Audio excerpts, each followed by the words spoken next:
Suis-je vraiment un connard d'avoir révélé nos enfants à mon ex-mère? Je suis divorcée de mon ex, Thomas, après 30 ans de mariage. On a tout réglé avec un avocat jusqu'à ce qu'il dise qu'il ne voulait plus s'occuper de nos enfants. 5e et 12F.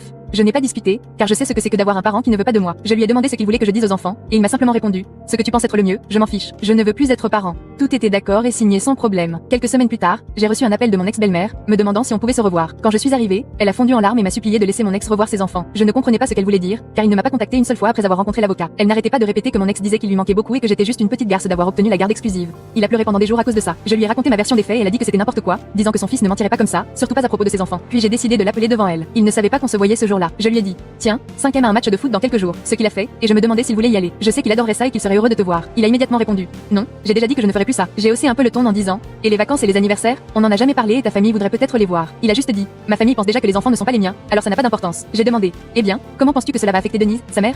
Elle est aux anges. Il vient de dire qu'elle m'aime plus que les enfants, donc je doute que ce soit un problème pour